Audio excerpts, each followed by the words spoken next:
Chapter 5. Enlargement of horizon.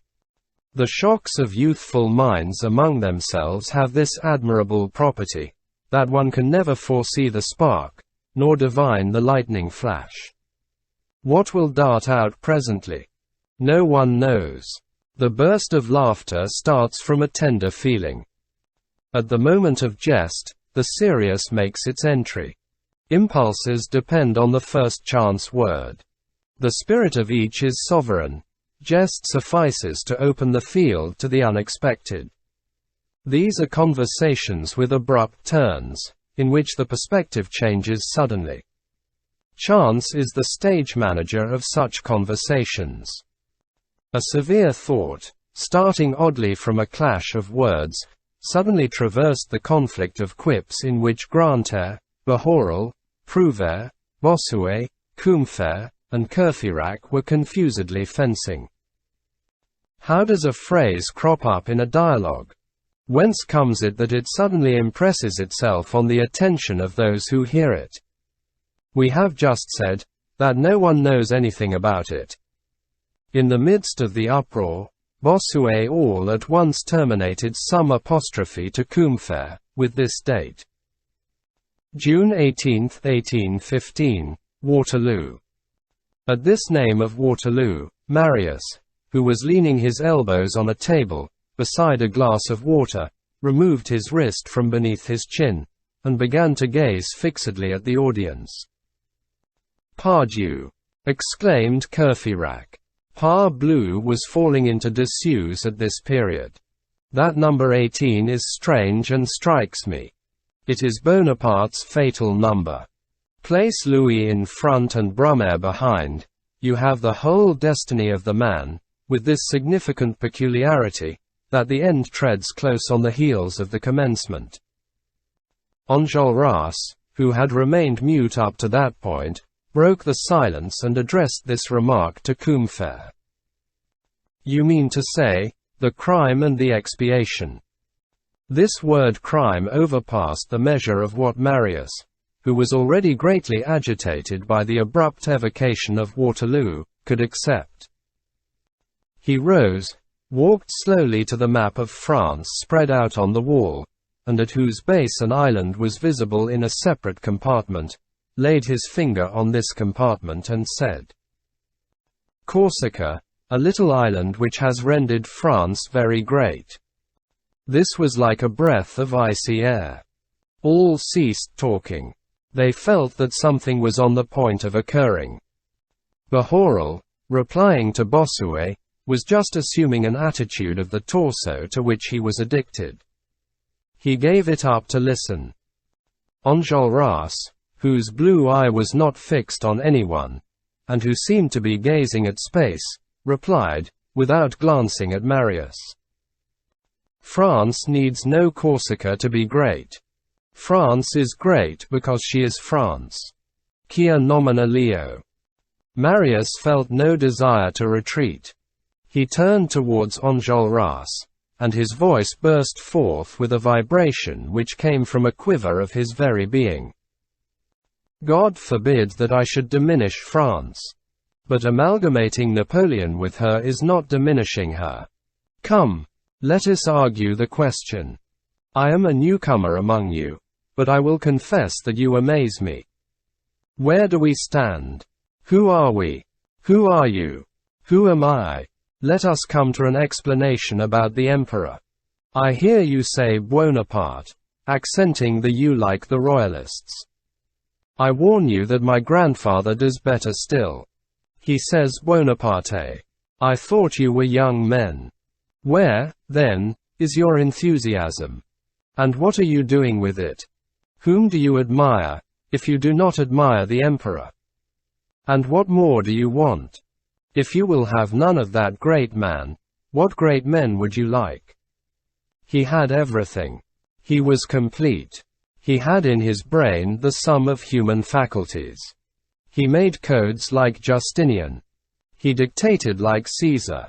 His conversation was mingled with the lightning flash of Pascal, with the thunderclap of Tacitus. He made history and he wrote it. His bulletins are Iliads. He combined the cipher of Newton with the metaphor of Mahomet. He left behind him in the eastwards as great as the pyramids. At Tilsit he taught Emperor's Majesty. At the Academy of Sciences he replied to Laplace. In the Council of State he held his own against Merlin. He gave a soul to the geometry of the first, and to the chicanery of the last. He was a legist with the attorneys and sidereal with the astronomers. Like Cromwell blowing out one of two candles, he went to the temple to bargain for a curtain tassel. He saw everything. He knew everything. Which did not prevent him from laughing good-naturedly beside the cradle of his little child. And all at once, frightened Europe lent an ear. Armies put themselves in motion. Parks of artillery rumbled. Pontoons stretched over the rivers. Clouds of cavalry galloped in the storm. Cries, trumpets, a trembling of thrones in every direction. The frontiers of kingdoms oscillated on the map. The sound of a superhuman sword was heard, as it was drawn from its sheath. They beheld him, rise erect on the horizon with a blazing brand in his hand, and a glow in his eyes, unfolding amid the thunder, his two wings, the Grand Army and the Old Guard, and he was the Archangel of War. All held their peace, and Enjolras bowed his head. Silence always produces somewhat the effect of acquiescence, of the enemy being driven to the wall. Marius continued with increased enthusiasm, and almost without pausing for breath. Let us be just, my friends. What a splendid destiny for a nation to be the empire of such an emperor, when that nation is France and when it adds its own genius to the genius of that man. To appear and to reign. To march and to triumph. To have for halting places all capitals, to take his grenadiers and to make kings of them, to decree the falls of dynasties, and to transfigure Europe at the pace of a charge. To make you feel that when you threaten you lay your hand on the hilt of the sword of God. To follow in a single man, Hannibal, Cæsar, Charlemagne. To be the people of someone who mingles with your dawns the startling announcement of a battle won. To have the cannon of the Invalides to rouse you in the morning, to hurl into abysses of light prodigious words which flame forever, Marengo, Arcola, Austerlitz, Jena, Wagram. To cause constellations of victories to flash forth at each instant from the zenith of the centuries. To make the French Empire a pendant to the Roman Empire. To be the great nation and to give birth to the Grand Army. To make its legions fly forth over all the earth. As a mountain sends out its eagles on all sides to conquer. To dominate. To strike with lightning. To be in Europe a sort of nation gilded through glory. To sound athwart the centuries a trumpet-blast of titans. To conquer the world twice, by conquest and by dazzling, that is sublime. And what greater thing is there? To be free, said Combeferre. Marius lowered his head in his turn. That cold and simple word had traversed his epic effusion like a blade of steel, and he felt it vanishing within him. When he raised his eyes, Combeferre was no longer there. Probably satisfied with his reply to the apotheosis, he had just taken his departure, and all, with the exception of Enjolras, had followed him. The room had been emptied. Enjolras, left alone with Marius, was gazing gravely at him. Marius, however, having rallied his ideas to some extent, did not consider himself beaten.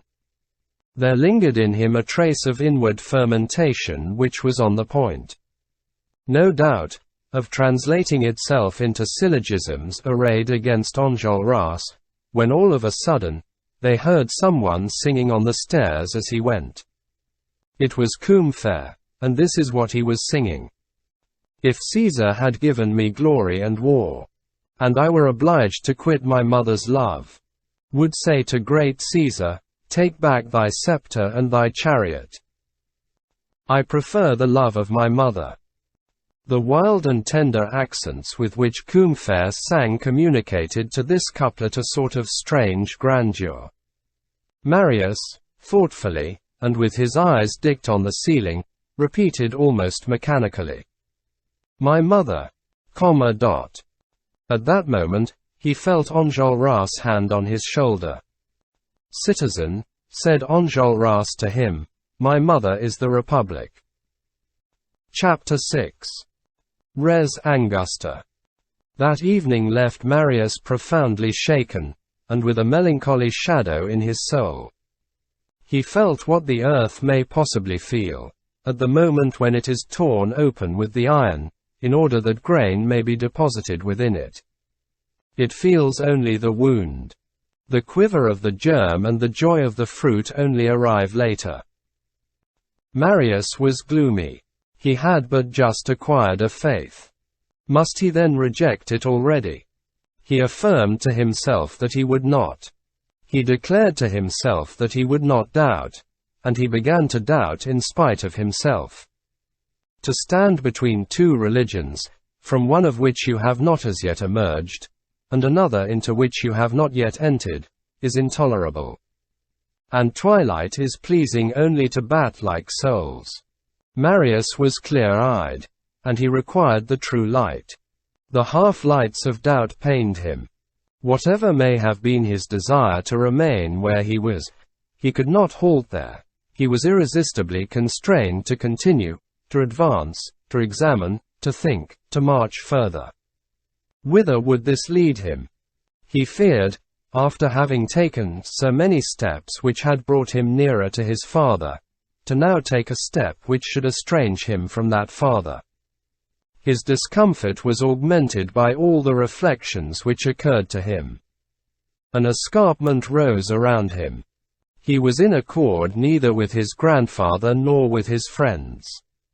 Daring in the eyes of the one, he was behind the times in the eyes of the others, and he recognized the fact that he was doubly isolated, on the side of age and on the side of youth. He ceased to go to the Café Musain. In the troubled state of his conscience, he no longer thought of certain serious sides of existence. The realities of life do not allow themselves to be forgotten. They soon elbowed him abruptly. One morning, the proprietor of the hotel entered Marius' room and said to him, "Monsieur Courfeyrac answered for you." "Yes. But I must have my money." "Request Courfeyrac to come and talk with me," said Marius. Courfeyrac having made his appearance, the host left them. Marius then told him what it had not before occurred to him to relate, that he was the same as alone in the world, and had no relatives. "What is to become of you?" said Courfeyrac. "I do not know in the least," replied Marius. "What are you going to do?" "I do not know." "Have you any money?" 15 francs. "Do you want me to lend you some?" "Never." "Have you clothes?" "Here is what I have." "Have you trinkets?" "A watch." "Silver?" "Gold." "Here it is." "I know a clothes dealer who will take your frock coat and a pair of trousers." "That is good. You will then have only a pair of trousers, a waistcoat, a hat and a coat." "And my boots." "What? You will not go barefoot?" "What opulence!" "That will be enough. I know a watchmaker who will buy your watch." "That is good." "No. It is not good." "What will you do after that?" "Whatever is necessary. Anything honest, that is to say." "Do you know English?" "No." "Do you know German?" "No." "So much the worse." "Why?" "Because one of my friends, a publisher, is getting up a sort of an encyclopedia, for which you might have translated English or German articles. It is badly paid work, but one can live by it. I will learn English and German. And in the meanwhile, In the meanwhile I will live on my clothes and my watch." The clothes dealer was sent for. He paid 20 francs for the cast-off garments. They went to the watchmaker's. He bought the watch for 45 francs. "That is not bad," said Marius to Courfeyrac, on their return to the hotel. "With my 15 francs, that makes 80. "And the hotel bill?" observed Courfeyrac. "Hello, I had forgotten that," said Marius.